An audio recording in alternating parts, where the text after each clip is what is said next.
Hello everyone, welcome back to animation trail. अभी मैं हूँ नई दिल्ली रेलवे स्टेशन में और यहाँ से मैं निकलने वाला हूँ आगरा के लिए। आगरा में कम से कम 3-4 दिन रहूँगा, तो बहुत सारी जगह घूमने वाला हूँ। So without any delay let's start the journey. Finally मैं आगरा पहुँच गया हूँ और आगरा में भी मैंने होटल में चेक इन कर लिया है। और यूपी में घुसने के बाद एक चीज़ तो बोलूँगा, यहाँ पे ठगों से सावधान। आज सुबह हमारे साथ भी कुछ ऐसा हुआ, ठगी हुई, लेकिन मैं उसको पूरा ब्लेम दूंगा IRCTC को। क्यों, वो भी मैं रीज़न बताता हूँ। ठगी IRCTC ने नहीं किया, लेकिन मैं ब्लेम उसी को दूंगा। 7 बजे की ट्रेन थी, 9:20 में आगरा पहुँचने का टाइम था। 1 घंटा लेट चल रही थी, 10:20 में पहुँची। अब पूरे 7 से 10:30 के बीच में एक भी ब्रेकफास्ट वाला कोई वेंडर नहीं आया IRCTC का। मथुरा स्टेशन आई, वहाँ पर कुछ लोकल वेंडर्स चढ़े, चार पराठे 120 रुपये में बेच रहे थे। हमने सोचा गुड डील, भूख तो लगी ही थी, ब्रेकफास्ट करना ही था, हमने ले भी लिया। UPI से पेमेंट किया, करते करते 2 मिनट में वो लोग उतर भी गए और ट्रेन खुल गई। जब हमने पराठा खोला, वो इतने ज़्यादा रबर बैंड से बंधा हुआ था, इसको खोलने में कम से कम 5-7 मिनट तो लगेगा। जब तक खोला, उसमें सिर्फ एक छोटा सा आलू पराठा रखा हुआ था। 4 पराठे बोल के एक छोटा सा आलू पराठा बेच के गए 120 रुपये में। तो इस तरह के बहुत सारे ठग हो सकते हैं आपके साथ। हमारे साथ हुआ। यूपी के बारे में मैंने सुना था कि यहाँ पे स्टेशन में हर जगह टूरिस्ट प्लेस है, हर जगह होता है, मुझे पता है, लेकिन यहाँ पर भी हो सकता है। हर एक ने सावधान किया था और घुसते घुसते हमारे साथ हो गया। तो यहाँ पर अब तो 3-4 दिन मैं यहाँ पे रहने वाला हूँ, आगरा में घूमने वाला हूँ, बट हर एक इंसान को मैं तो शक की नज़र से देखने वाला हूँ अभी के बाद से। अभी हमारा प्रोग्राम है आगरा फोर्ट जाने का। फाइनली अब मैं पहुँच गया हूँ आगरा फोर्ट के अंदर। ये जो मेरे पीछे दिख रहा है, ये तीसरा गेट है और यहाँ पे 3 एक्चुअली मेन गेट्स हैं। फर्स्ट, सेकंड और थर्ड तीनों जिगजैग पैटर्न में है। ये जानबूझ के यहाँ पे राजाओं ने इसलिए बनाया था ताकि जब एंट्री करे एनिमी, तो फर्स्ट गेट से जो एंट्री करे तो सेकंड गेट में कौन है कोई नहीं दिखेगा। जो सेकंड गेट से जब एंट्री करे तो थर्ड गेट जो मेरे पीछे है, तो यहाँ से पीछे अगर आप देखेंगे, इसके पीछे 2 गेट है, लेकिन यहाँ से दिखेगा नहीं। और एक चीज़ मज़ेदार पैटर्न, ये जो है ये 45 डिग्रीज इंक्लाइंड एक स्लोप है ये। और इसके पीछे जो बड़ा सा दरवाज़ा दिख रहा है वो है हाथी दरवाज़ा। यहाँ से जब हाथी या घोड़े यहाँ पे जब अटैक करने के लिए दूसरे राजा यहाँ पे घुसते थे, तो वहाँ से बड़े बड़े बोल्डर्स में आग लगा के नीचे फेंका जाता था। So that's how they used to protect the entire fort. आगे चलते हैं, लेट्स गो। ये पूरा इंक्लाइंड स्लोप चढ़ते चढ़ते ये आगे वाला है हाथी दरवाज़ा। और एक चीज़ मैं आपको दिखा दूँ, ये जो छोटे छोटे यहाँ पे सुरंग दिख रहे हैं, ये पूरे दीवार में दोनों तरफ हैं। कहते हैं कि वहाँ से जब सामने से हाथी घोड़े जब जानवर आते थे या फिर राजा आते थे अटैक करने, तो यहाँ से गर्म तेल एक तरफ से और दूसरी तरफ से गर्म पानी छोड़ा जाता था, जिससे सामने वाली एनिमी को बीट किया जा सके। आजकल इसको बदल के नॉर्मल रेन वाटर हार्वेस्टिंग के लिए यूज़ किया जाता है। सो फाइनली मैं मेन कैंपस में आ गया हूँ और ये जो बड़ा सा कैंपस दिख रहा है, ये ताजुब लगेगा, but this is only 25% of the entire fort. 75% Indian army के पास है। जब अंग्रेज़ों का शासन था तो ये पूरा 75% अंग्रेज़ों के अधीन था, अभी इंडियन आर्मी के पास है।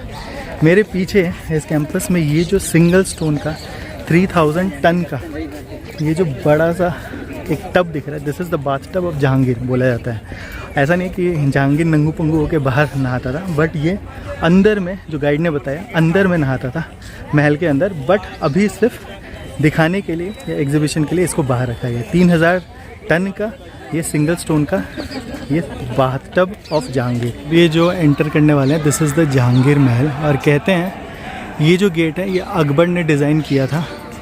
और यहाँ पर अकबर की 3 रानियाँ थी, जो ऊपर में 3 स्टार दिख रहे हैं, ये उसकी क्रिश्चियन रानी, उसकी 3 रानियाँ थी, जो मुझे यहाँ पर आके पता चला। एक क्रिश्चियन, एक मुस्लिम, एक हिंदू। जो 3 स्टार है वो अपनी क्रिश्चियन रानी के लिए उसने बनाया था। जो यहाँ पे छोटे छोटे ये जो गुंबद टाइप के स्ट्रक्चर है, ये मुस्लिम रानी के लिए। और बीच में जो लोटस वाले स्ट्रक्चर है, ये वाले अकबर ने अपने हिंदू रानी के लिए बनवाया था। सामने में अकबरी महल है, जो कि शायद टूट चुका है। और ये जो हम एंटर करने वाले, दिस इज़ द जहांगीर महल। अंदर से ये पूरा गार्डन दिखता है। जहांगीर महल से जस्ट आप जैसे बाहर आते हो, ये ग्रैंड व्यू दिखता है ऑफ द एंटायर। और ये सिर्फ 25% है of the entire Agra fort. Let's go inside. तो ये जो पूरा कंपाउंड है, दिस इज़ द रंग महल। और सामने वो जो जगह दिख रहा है वो है जोधा भाई का मंदिर। और जब यहाँ पे रंग महल, जैसे यहाँ पे डांस महल होता था, तो ऊपर में राजा बैठते थे, यहाँ पर नीचे में ये झरोखा जिसको बोलते हैं यहाँ पे रानी, और चारों तरफ 86 दासियाँ बैठती थी। अगर मैं पूरे पेरीमीटर में घूमूँ, दिस इज़ द एंटायर रंग महल, जहाँ पे बीच में डांस होता था और ऊपर में मेरे पीछे वहाँ पर राजा और रानी बैठ के एंजॉय करते थे। मेरे पीछे रंग महल है और यहाँ से डांस वांस ख़त्म हो जाए तो यहाँ पे मैं जहाँ जा रहा हूँ ये है अंदर किचन। ये पूरा जो अंदर दिख रहा है this is the kitchen, royal kitchen. और ठीक यहाँ से निकलने के बाद ये पूरा किचन का गलियारा ऊपर में, और इस तरफ जब हम अंदर जाते हैं तो यहाँ पे ये है राजा का लाइब्रेरी। थोड़ा सा ये पूरा एक रेस्टिंग रूम है, ये भी नहीं है। मेन जो लाइब्रेरी है वो अंदर में है और लाइब्रेरी के शेल्फ भी मैं आपको दिखाता हूँ। ये मेरे पीछे जो बड़े बड़े वो खांचे दिख रहे हैं, दीज आर द शेल्फ। यहाँ पे किताबें रहती थी और ठीक यहाँ पर सीढ़ी रहता था जहाँ से चढ़ के ये ऊपर शेल्फ से किताबें निकाल के अगर राजा को पढ़ना होता तो वो पढ़ता था। सो मेरे पीछे ये रंग महल, उस तरफ पीछे किचन और ये पूरा लाइब्रेरी। अब हम इस ऐसे कंपाउंड में है, ये है नौबत खाना। उस ज़माने का एसी मैं आपको दिखाता हूँ। यहाँ पे ठीक मेरे पीछे नौबत खाना, ये जो 2 पिलर्स दिख रहे हैं, यहाँ पे 24 घंटे ड्रम्स बजाए जाते थे और शाम के टाइम में शहनाई बजाई जाती थी। ये है एसी। ऊपर में वहाँ पे पानी स्टोर किया जाता था, दासियाँ वहाँ पे पानी गिराती थी। और ठीक यहाँ पर एक छोटा सा वेंट है और ये जो नाली दिख रहा है, ये नाली होते हुए मेरे पीछे यहाँ पे इसके अंदर जमा होता था। चूँकि वहाँ पे ऊपर से जब पानी गिराया जाता था तो दीवारों के बीच में एक्चुअली हॉलो था, तो वहाँ पे हमेशा दीवारें ठंडी रहती थी जब भी हवा चलता था, क्योंकि पानी हमेशा 24 घंटा दासियाँ गिराती थी। यहाँ पर आके जमा होता था और इसके नीचे भी एक छोटा सा गड्ढा, वहाँ से सीधे यमुना में जाके मिल जाती थी। ये पुराने ज़माने का एसी। पीछे में सर्वेंट क्वार्टर्स, यही सर्वेंट बारी बारी अपना टर्न लेते थे और वहाँ पे ऊपर टंकी में जाके वो पानी गिराते थे। इस पूरे महल को बनाने में जो गाइड ने हमें बताया, उस ज़माने में अकबर के ज़माने में 35 लाख रुपए लगे थे। एक और बढ़िया सी चीज़ मैं आपको दिखाता हूँ। इसी नौबत खाने में जब हम आगे जाते तो बहुत सारी खिड़कियाँ हैं, तो खिड़कियों के पीछे से हमें दिखता है ताजमहल। कहते हैं कि जब औरंगजेब ने अपने पिता को कैद किया था तो यही नौबत खाने में बैठ के वो ताजमहल को हर रोज़ यहीं से उसका दीदार करता था। इस खिड़की से अगर मैं जूम करूं तो वो रहा यमुना नदी और ये रहा ताजमहल का।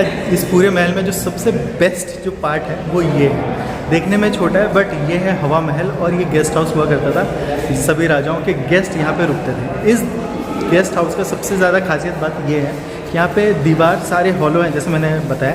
यही वो कमरा है जो एसी रूम है और चूँकि दीवार यहाँ पे हॉलो है, इस कोने से कहीं से भी अगर आप दीवार में बात करोगे, गेस्ट उस कोने में भी दीवार में अगर कान लगा के सुनेगा और एकदम क्लियर सुनाई देता है। मैंने खुद ट्राई किया है। This is an amazing thing जो आपको यहाँ पे आके ट्राई ज़रूर करना चाहिए। मैं आ गया हूँ the marble section of this entire palace. ये जो सेक्शन है ये एक्चुअली शाहजहाँ ने बनाया था, क्योंकि शाहजहाँ को मार्बल से बहुत ज़्यादा प्यार था। ताजमहल भी उसने बनाया था मार्बल से। और ये जो सेक्शन है महल का, इसे पहले वाले सारे सेक्शन पूरे रेड सैंडस्टोन में बनाया था, जो कि अकबर और जहांगीर ने बनाया था। लेकिन ये वाला सेक्शन चूँकि शाहजहाँ ने बनाया था तो अपने टेस्ट के हिसाब से मार्बल से बनाया था। शाहजहाँ की 2 बेटियाँ थी, क्या नाम बताया था, रोशनारा और जनारा। उन दोनों की शादियाँ, क्योंकि राजा या शाहजहाँ किसी के सामने अपनी बेटियों का सर नहीं झुकाना चाहता था, तो यहाँ पे उसने ये पालकी बनाई थी। अगर मैं दूर से दिखाऊँ, ये पालकी का स्ट्रक्चर है और ऊपर में पूरे सोने का गुंबद था, जो कि बाद में अंग्रेज़ लोग लूट के लेके चले गए। लेकिन अभी इंडिया गवर्नमेंट ने यहाँ पे ब्रास से इसको ऊपर से प्लेटिंग कर दिया है। ये पूरे यहाँ पर उन लोगों का निकाह हुआ था, बट किसी राजा के साथ नहीं हुआ था। बस शादी की सारी रस्में यहाँ पे मनाई थी। ये आर्टिफिशियल डोली में बिठा के रोशनारा और जनारा था। और इसके सामने से भी ताजमहल का बहुत ही ब्यूटीफुल व्यू दिखता है। Let's go. जैसे ही वो आर्टिफिशियल जो पालकी बना हुआ है उसके अंदर आते हैं, वो दूर में ताजमहल दिख रहा है। एक अद्भुत सी चीज़ आपको दिखाता हूँ। यहाँ पे 2 बड़े बड़े गैप दिख रहे हैं। ये सामने जो गैप दिख रहा है वहाँ पर दुश्मन से प्रोटेक्ट करने के लिए पानी से भरा हुआ होता था, उसमें मगरमच्छ रहते थे। और ये जंगल वाला पार्ट है जहाँ पे शेर चीते रखे जाते थे। दुश्मन अगर आएगा, ये दोनों 40 फुट के वॉल को पार करेगा और ये जहाँ पर हम खड़े हैं ये 70 फुट का है। तो इतनी सिक्योरिटी के बाद अगर दुश्मन आएगा, फिर उसके बाद उसको राजा का सामना करना पड़ेगा।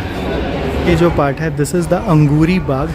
ये शाहजहाँ ने बनवाया था और वहाँ पे कहते हैं कि उस ज़माने में, शाहजहां के ज़माने में, यहाँ पे अंगूर की बेलें होती थी, वहीं से अंगूर तोड़ के शराब बना के शाहजहां मदिरापान करता था। और यहाँ पर फव्वारे होते थे, जो बड़े बड़े फव्वारे हैं वहाँ पर एक्चुअली रोज़ वाटर स्प्रिंकल होता था, और चारों तरफ जो छोटे छोटे फव्वारे हैं वहाँ पे नॉर्मल पानियाँ यहाँ पे स्प्रिंकल होते थे। पूरा का पूरा ये अंगूरी बाग मार्बल का बना हुआ है। और ठीक इसके पीछे अगर मैं दिखाऊँ, ये पीछे में मुमताज़ का बेडरूम, यहाँ पर भी ले चलता हूँ, लेट्स गो। अंगूरी बाग के जस्ट ऑपोजिट में मुमताज़ महल का ये पूरा बेडरूम नक्काशी चारों तरफ दीवारों पे है। ऊपर यहाँ पर भी सारा नक्काशी भरा हुआ है। यहाँ पर जो जाली लगी हुई है वहाँ से भी यमुना से हवा आती थी, और ताजमहल यहाँ से भी दिखता था। और ये जो ऊपर में जितनी नक्काशियाँ दिख रही हैं, कहते हैं ये सभी नक्काशियों के ऊपर गोल्ड जड़ा हुआ था, लेकिन अंग्रेज़ों के टाइम में इस पूरे महल में आग लगा दी गई थी ताकि गोल्ड पूरा पिघल के नीचे आ जाए और सारा सोना अंग्रेज़ लूट के ले गए। अभी भी छत पे थोड़ा सा हिस्सा है जो कहते हैं जहाँ पे गोल्ड नज़र आता है। अगर मैं भी जूम करके दिखाने का कोशिश करूँ, ये जो छोटा सा सेक्शन दिख रहा है यहाँ पर अभी भी थोड़ा गोल्ड दिख जाता है। ये वो जगह है, एग्जैक्ट जगह जहाँ पे औरंगज़ेब ने शाहजहाँ को कैद किया था। This is again very beautifully built. अगर दीवारों पे नक्काशी देखूँ मैं, बहुत ही सुंदर नक्काशी यहाँ पे सारी दीवारों में। और ठीक वहाँ पे अगर गैप्स देखो, उन गैप्स के उधर वो बरामदा है। अभी तो एंट्री किसी भी टूरिस्ट को नहीं मिलती, लेकिन अगर मैं वहाँ से देखूँ, वहाँ से उन गैप्स के उधर बरामदे से पूरी यमुना नदी और ताजमहल दिखता है। दीवारों की नक्काशियाँ बहुत ही सुंदर। बीच में रोज़ वाटर का बना हुआ फाउंटेन, यहाँ से रोज़ वाटर स्प्रिंकल होता था। और ये पूरा का पूरा जहाँ पे औरंगजेब ने शाहजहाँ को कैद किया था। ऊपर में भी कहते हैं कि सोने का वो गुंबद था, बट अंग्रेज़ उसको भी सोना उखाड़ के ले गए। अब हम आ गए हैं the first floor of Shah Jahan's महल। ये शाहजहां का ही हिस्सा है जहाँ पर उसे कैद भी किया गया था। और ये पूरा का पूरा फर्स्ट फ्लोर, पूरा का पूरा कोर्टयार्ड चारों तरफ संगमरमर से बना हुआ। और ये सामने में यहाँ पर से यमुना नदी का क्लियर व्यू, और एकदम सामने में अगर दिख रहा होगा, this is the closest view of Taj Mahal. सामने में गुंबद दिख रहा है, वहाँ पर शाहजहाँ को कैद किया गया था। मैं ले जा रहा हूँ उस जगह पे जो था शाहजहाँ का मेन सिटिंग प्लेस। यहाँ पर शाहजहाँ बैठता था, और सामने में जो वाइट वहाँ पे चबूतरा दिख रहा है, वहाँ पे मंत्री बैठते थे। ये जो स्टोन है, ये कसौटी का पत्थर ऑनिक्स स्टोन से बना हुआ है। ऑनिक्स स्टोन इंडिया में मिलता नहीं है, बेल्जियम से लाया गया था। बेल्जियम से आया था प्रयागराज से आगरा। ये वही पत्थर है जिससे गोल्ड टेस्ट होता है। और जो मैं आगे गार्डन दिखा रहा था, वो गार्डन एक्चुअली वहाँ पे गार्डन अभी इंडिया गवर्नमेंट ने बनाया, जो गाइड ने मुझे बताया। एक्चुअली यहाँ पर पूरा पॉन्ड होता था, वहाँ पे बहुत सारी कलरफुल यहाँ पे मछलियाँ यहाँ पे पाली जाती थी। जब शाहजहाँ और मुमताज़ में बहस होती थी, कहानी ये बताई जाती है, यहाँ पे ये वाइट वाले चबूतरे में शाहजहाँ बैठता था, और ठीक यहाँ पर मुमताज़ बैठती थी। दोनों में कंपटीशन होता था कि कौन कितनी मछलियों को मारेगा। और यहाँ पे पूरा जो भी गार्डन देख रहे हैं, यहाँ पे पूरा पॉन्ड होता था, जो ज़्यादा मछलियों को मारेगा वो जीतता था। इस तरह से फैसला होता था दोनों के झगड़े का। अभी गाइड भैया के साथ में एक चैलेंज लगा है, वो ये कि यहाँ से कहते हैं कि कोई भी चीज़ अगर दूर से देखो तो छोटी दिखती है, नज़दीक से देखो तो बड़ी। लेकिन गाइड भैया ने बोला अभी मैं एक जादू दिखाऊँगा। पीछे से यहाँ से ताजमहल दिख रहा है, मैं थोड़ा सा रिवर्स करके यहाँ से ताजमहल जैसे दिख रहा है, जिस साइज़ का ताजमहल दिखा रहा है, गाइड भैया बोल रहे हैं हम जितना दूर जाएंगे ये ताजमहल उतना ही बड़ा दिखेगा। Let's find out. ये वो गलियां हैं जहाँ पे कभी मुमताज़ और शाहजहाँ चलते थे। और फाइनली मैं वहाँ पे खड़ा था, वहाँ से पूरा ट्रैवल करते हुए मैं यहाँ पर आया हूँ। और यहाँ से अगर मैं कंपेयर करूँ तो यहाँ से ताजमहल सही में बड़ा दिख रहा है। ये एक अनोखा जादू है जो यहाँ पे आके ज़रूर आपको ऑब्जर्व करना चाहिए। अब हम गुप्त रास्ते से नीचे जाने वाले हैं, और फाइनली यहाँ पे फाइनल लेग में मैं आ चुका हूँ। दिस इज़ द दीवाने आम।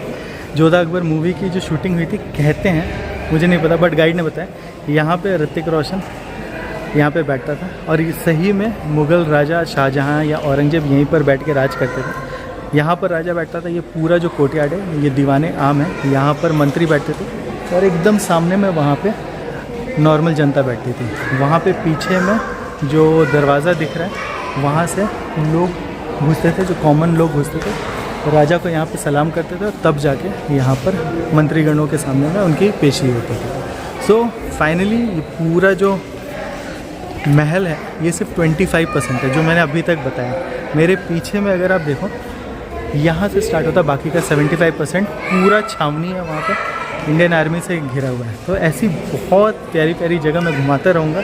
आज तो घूम के मुझे भी बहुत अच्छा लगा। अभी मैं और थोड़ा सा रुकने वाला हूँ और ऐसी जगह घुमाता रहूँगा। अगर वीडियोस पसंद है definitely consider subscribing. Till next video यही कहूँगा, stay fit and keep travelling. Cheers.